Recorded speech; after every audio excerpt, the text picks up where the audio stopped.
여러분 안녕하십니까? 헬로티비 뉴스입니다. 연말을 맞아 올 한 해 부산의 주요 이슈들을 모아 10대 뉴스를 전해드립니다. 첫 시간 10위부터 7위까지를 먼저 짚어보겠습니다. 인공지능을 활용한 다양한 콘텐츠들을 선보였던 한 해였는데요. 가짜 이미지나 영상을 만들어 유포시킨 사례가 잇따라 적발되기도 했습니다. 특히 어린 학생들의 사진을 합성한 사례도 있어 충격을 줬습니다. 딥페이크 피해 공포, 전주현 기자가 보도합니다.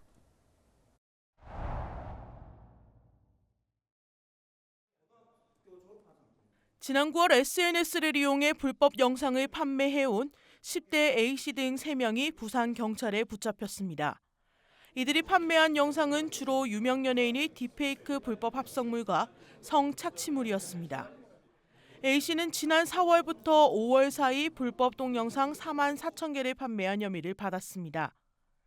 또 다른 10대 B씨 역시 불법 동영상을 판매하고 돈을 받아 챙겼다 덜미를 잡혔고, 고등학생인 C군도 지난 3월부터 2달 동안 아동 청소년 성착취물을 판매해온 것으로 드러났습니다.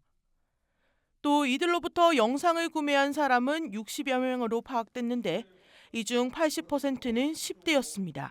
이전부터 계속 이렇게 거래되거나 온라인상에서 돌아다니는 동영상 음란물 내에 있는 딥페이크물을 가지게 된 것으로. 이에 앞서 8월에는 불특정 학생들의 사진을 합성한 딥페이크 성범죄가 일어난 학교 명단이 SNS 등을 통해 공개돼 전국적으로 논란이 일었습니다. 당시 부산에서도 중고등학교와 대학교 10여 곳이 포함됐었는데 교육청 등이 피해 조사에 나서기도 했습니다. 전국적으로 보면 올해 들어 8월까지 17개 시도교육청에서 196건의 피해 신고가 접수됐습니다. 사실로 확정된 가해 사건에 대해서는 엄중하고 단호하게 대처하고 직접적인 피해자뿐만 아니라 간접 피해자의 치유와 회복도 함께 돕는 교육 분야 딥페이크 대응 후속 조치 방안을 관계부처와 협력하여 오는 10월 중으로 마련하겠습니다. 지역 교육청 차원의 후속 대응도 이어졌습니다. 부산시 교육청은 급증하는 딥페이크 성범죄에 대응하기 위해 부산 지역 초중 고등학생들을 대상으로 교육감과 변호사, 경찰 등이 강사로 나서는 법교육 특강을 펼쳤습니다. 인공지능을 이용한 이미지 합성과 배포를 장난으로 생각하는 학생들의 인식 개선에 중점을 둔 것이었습니다. 또 전국 시도교육청 가운데 처음으로 방송통신심의위원회와 손을 잡고 디지털 성범죄 신속 대응에 나섰습니다. 양 기관은 디지털 성범죄 24시간 신고 전화를 운영하고 딥페이크 영상물을 신속히 삭제하기 위한 협력망 구축 등의 힘을 모으기로 했습니다. 하지만 그 이후에도 SNS를 통해 연예인이나 지인의 얼굴을 합성한 불법 딥페이크 영상을 유포한 사람들이 검거되는 등 딥페이크 성범죄는 끊이지 않았습니다. 시민사회에서는 디지털 성범죄에 대한 처벌 수위를 보다 강화해야 한다는 목소리가 이어졌습니다. 헬로티비 뉴스 전주현입니다. 부산의 이색 관광지이자 볼거리였던 해운대 포장마차촌이 이제는 역사 속으로 사라졌습니다. 불법 시설물을 정비하겠다는 행정의 의지가 상인들과의 협의로 이어지면서 철거가 이뤄졌는데요. 이제는 시민들을 위한 공간이 됐습니다. 권정숙 기자가 돌아봅니다.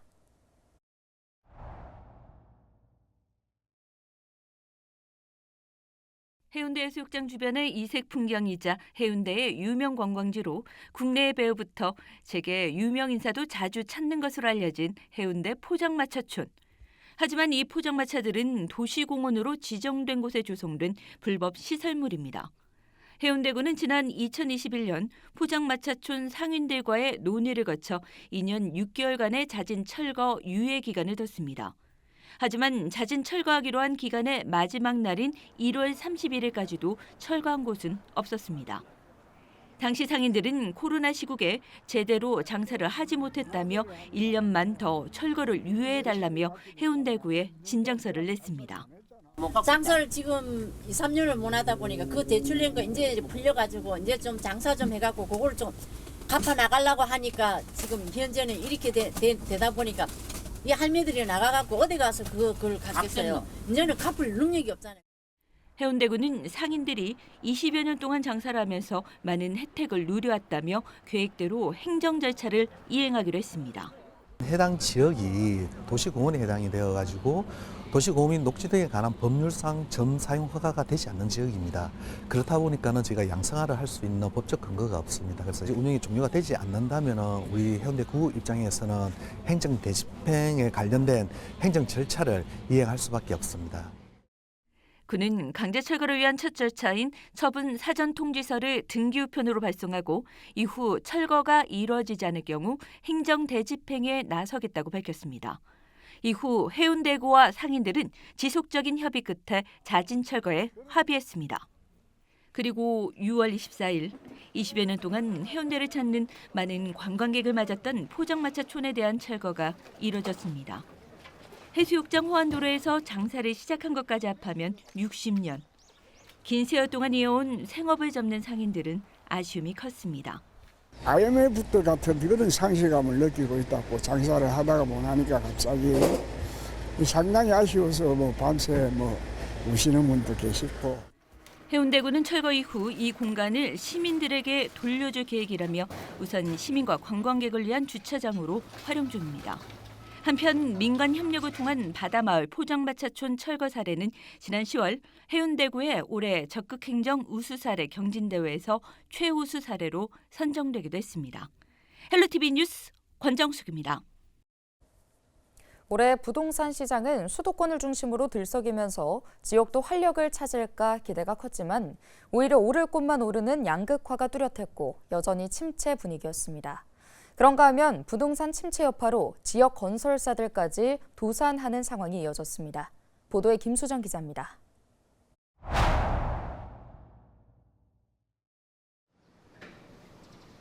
동구 수정동의 한 공동주택. 지난 2020년 준공된 이후 입주를 시작했지만 8월까지 97가구 중 81가구가 미분양 상태였습니다. 지난 6월 말 기준 부산의 준공 후 미분양은 1,400여 세대. 이미 그 당시에도 14년 만에 최고치라는 분석이었습니다. 원자재 가격 상승 때문에 분양 가격이 높아지면서 미분양 물량이 해소되지 않고 이제 준공 이후에도 미분양이 지속이 되고 있는 상황입니다. 특히 소규모 아파트들 같은 경우에는 대부분 후분양을 하고 있기 때문에 이제 준공 이후에도 미분양으로 집계가 되는. 지난 10월 말 기준 조사 자료를 보면 부산의 준공 후 미분양은 1,700여 호로 전년보다 무려 50%가량 늘었습니다. 전체 미분양 주택도 10월 기준 5천여 호로 전달보다 3.4%, 지난해 12월 말과 비교하면 60% 이상 증가했습니다. 회복으로 가는 길이 조금 늦어지고 있다라고 판단이 들고 있고요. 최근 들어서도 미분양 더 나가서 악성 미분양까지 줄지 않고 조금씩 늘어나는. 부동산 경기 침체는 건설업에도 영향을 미쳤습니다.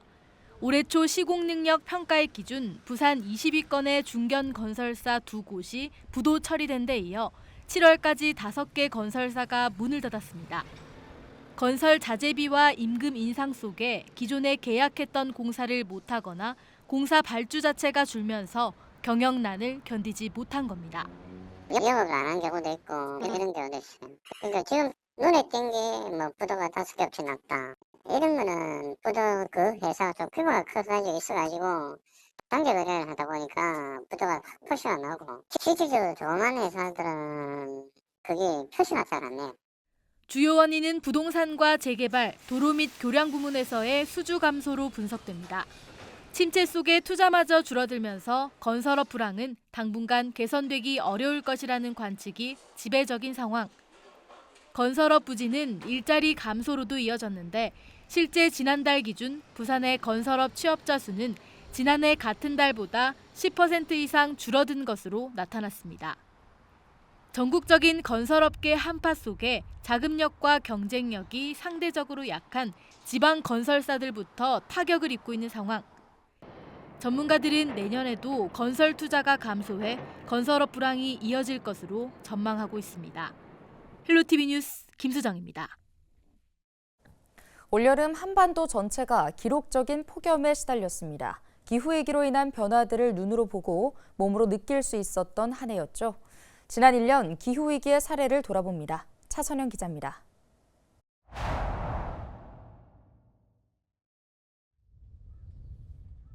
(2024년 1월) 평소 같으면 강추위에 꽁꽁 얼어붙을 날씨가 이어졌을 시기인데 부산에서는 봄의 전령인 매화가 꽃망울을 터뜨렸습니다. 평년보다 한 달 이상 앞선 겁니다. 이에 앞서 12월에는 부산과 경남에서 벚꽃과 개나리가 피었다는 글이 SNS에 올라와 눈길을 끌기도 했습니다. 12월 전반에는 인도양 벵골만에서의 강한 대류 활동으로 우리나라를 포함한 동아시아 지역에서 폭넓은 고기압성 순환이 하층부터 상층까지 강화되었고 우리나라는 따뜻한 남풍이 동반되어 기온이 크게 올랐습니다. 여름의 폭염도 기록적이었습니다. 올여름 부산의 폭염 일수는 22일로 역대 최장 기록을 갈아치웠습니다. 그런가 하면 올 한 해 열대 일수는 55일로 기존의 최장 기록이었던 2018년 37일을 크게 웃도는 새 기록을 세웠습니다. 가을의 시작이라는 처세에도 추석에도 폭염이 이어졌고 폭염 취약계층들의 피해가 발생하자 부산시가 재해구호기금 1억 원을 투입하는 등 지자체마다 대책 마련에 분주했습니다. 올 여름은 7년 만에 태풍이 상륙하지 않은 해로 기록됐습니다.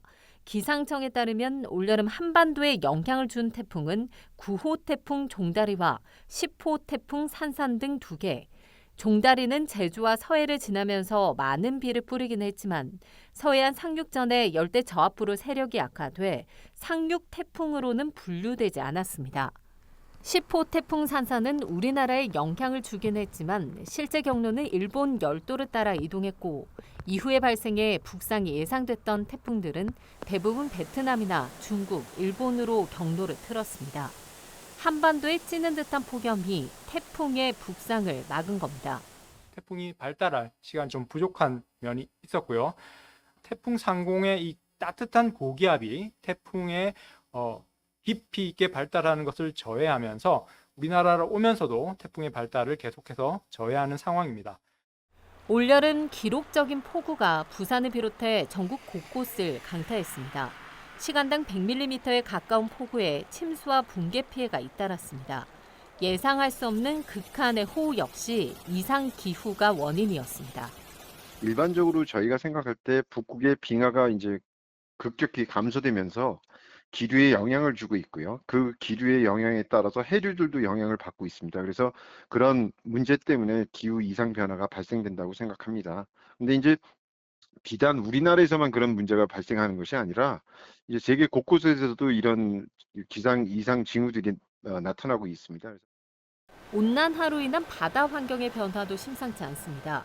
국립수상과학원의 조사 결과 동해에서의 해양 기후 속도는 2배 이상 빨라졌습니다.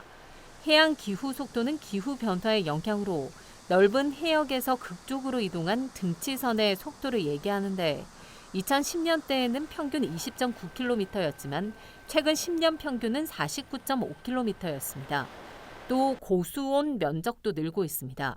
특히 부산 앞바다의 경우 1970년부터 현재까지 10년마다 0.53도씩 수온이 상승한 것으로 조사됐습니다. 지구 평균보다 수온 상승 속도가 4배 빠른 겁니다.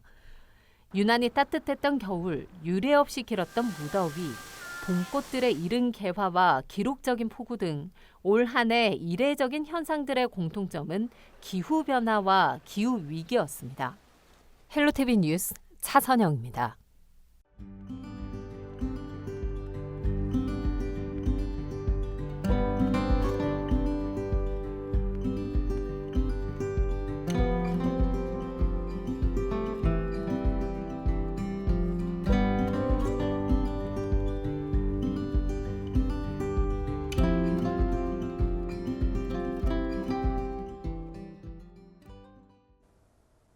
오늘 준비한 소식은 여기까지입니다. 함께해 주신 여러분 고맙습니다.